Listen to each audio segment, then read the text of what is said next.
2년 전 대한민국에 대한 경제보복, 무역전쟁이 시작됐었죠. 그 당시에 중앙일보의 송호근 칼럼니스트가 이러한 칼럼을 남겨주셨어요. 되살아나는 제국, 올 것이 왔다. 일본의 요격미사일은 정확하고 치밀했다. 일본 경제의 산업성은 한국 경제의 급소인 반도체와 디스플레이 산업을 겨냥했고, 제조 공정에 소요되는 일본산 독과점 상위 품목 3개를 특별 심사 대상으로 지정했다. 허가를 받아도 90일이 소요되고, 만약 금수 조치가 떨어지면 반도체 생산은 전면 중단된다. 한일 관계가 악화될 때에도 이런 일은 없었다. 재고가 2개월 안팎, 일본산 정밀 화학 재료를 확보하지 못하면 한국 경제는 만신창이가 된다. 넉넉고 일격을 당한 한국은 중얼중얼 혼수 상태다. 사드 문제로 중국 사업을 철수한 롯데의 악몽이 채 가시기도 전에 이번에는 일본의 결정타를 맞았으니 정신이 혼미할 수밖에. 국무회의에서도 뾰족한 해법은 나오지 않았으며, 관계부처 장관들은 기업들을 앞세워 뒷북치기 진상 파악에 나선 정도다. 과거사 들출수록 제국의 향수를 자극한다. 일본 안보는 공격 논리를 내재하고 있다. 대통령 용담만이 출구를 만들어. 이렇게 조중동에서는 호들갑을 떨면서 대일본 제국을 건드리다니, 감히 문재인이 결과가 어떻게 됐습니까? 우리가 이겼죠. 문재인 대통령께서 2년 전에 다신 일본에 지지 않겠다고 선언을 하셨죠. 한일 무역전쟁 2년 우리가 이겼습니다. Nope. 저는 일본에서 대학 교수로 임용되기 전에 미국에서 경영전략 컨설팅 회사에서 컨설턴트로 일했어요.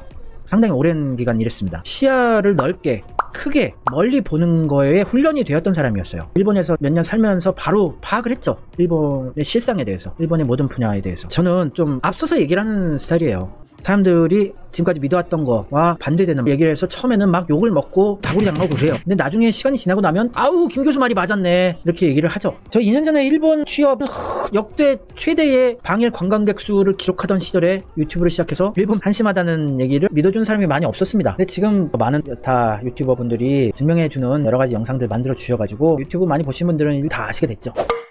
한국이 이제 일본을 이겨가고 있죠. 죽었다 깨도 못 이긴다. 일본과의 기술력 격차는 50년도 더 난다고 소리 해대던 국내짐 세력, 가짜 보수 세력들 말이 틀렸던 거죠. 오토데일리 기사입니다. 한국의 일진그룹 혼다 자동차를 수입해서 파는 딜러였었는데 17년 만에 수입차 사업을 잡는다. 혼다의 서초 전시장을 이달 말에 폐쇄하기로 했습니다. 닛산은 이미 한국에서 완전히 철수했고요. 혼다도 철수한 절차를 밟아가고 있는 것 같습니다. 일본차 디자인 구리거든요. 차체 디자인 바꾸는 게 간단한 일입니다. 풀 모델 체인지 되기 전에 몇 차례 페이스 리프트라고 마이너 체인지 하잖아요. 디자인 바꾸는 게 설계 자체를 바꾸는 것보다 간단한 일인데도 디자인이 구리다는 거는 그것보다 더 시간과 노력이 많이 들어가는 차체, 설계, 플랫폼 바꾸는 거는 더 못한다는 얘기죠. 일본이. 일본 차의 기술력은 10수년 전에 머물러 있어요. 정체되어 있는 상태입니다. 닛산이든 혼다든 토요타든 발전은 없어요. 기분상 뭔가 품질이 좋구나, 뭔가 안정감이 있고 탄탄하구나 이렇게 느끼는 거지, 현기차 타보세요. 실제로 비교를 해보세요. 느끼시게 될 겁니다.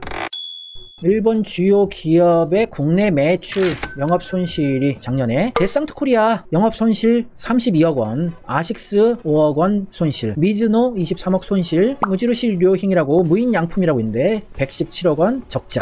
1월부터 8월까지의 매출 실적입니다. 연말까지 포함하면 더 크게 적자를 받겠죠. 일본 맥주는 거의 10분의 1 수준으로 매출액이 줄었고, 이게 얼마나 큰 타격을 줄 것이냐 이런 걸 떠나서 상징적인 겁니다. 우리를 잘못 건드리면은 이렇게 일본 대기업들 피해를 본다는 것을 일본 정치인들에게, 일반 시민들에게 알려줄 수 있는 거죠. 일본은 괜히 한국 건드렸다가 반도체 소재 부품 장비, 디스플레이 포함해서 한국 대기업들이 빠져났어요. 그렇게 일본을 좋아하던 삼성조차 국산화에 매진하고 있고 수입처를 다변화하고 있고, 시간 문제입니다. 지금 일본은 이 사형 날짜 기다리고 있는 거예요. 언제 삼성, SK 이런 대기업들이 일본제 부품, 소재, 장비를 국산화 해낼까, 납품은 언제 끊길까 이렇게 덜덜덜덜 떨면서 기다리고 있는 상황입니다. 우리보다 100년 먼저 산업화를 시작했기 때문에 온갖 소재 부품, 장비 산업을 먼저 시작했을 뿐이지, 우리나라가 맘만 먹으면 시간 문제예요. 우리가 친일적인 성향을 가진 대기업들이 많았지만 우리나라를 건드렸기 때문에 우리나라 대기업들이 정신 차리게 해준 요 아베 전 총리의 대단한 똥볼 정말 찬양합니다. 애국자의 우리나라 입장에서 봤을 때 아베 총리님한테 진심으로 감사드려요. 제가 봤을 때 10년 정도면은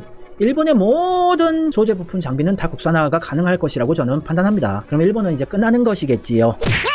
일본이 수출 금지를 하고 한국에 특허가 쏟아졌다고 하네요. 꿀을 빨고 있었는데, 한국한테 소재 부품 장비 수출해가지고 그나마 흑자를 유지하던 게 한국 덕택이었는데 이 밥그릇을 발로 차버린 거예요. 한국에서 소재 부품 장비를 국가 차원에서, 그리고 대기업과 협업을 해가지고 지금 이 시간에도 국산화에 매진하고 있다. 시간 문제예요. 일본 망하는 거는. 일본이 수출 금지해주는 바람에 우리나라 대기업들이 정신을 차렸죠. 감사한 일입니다.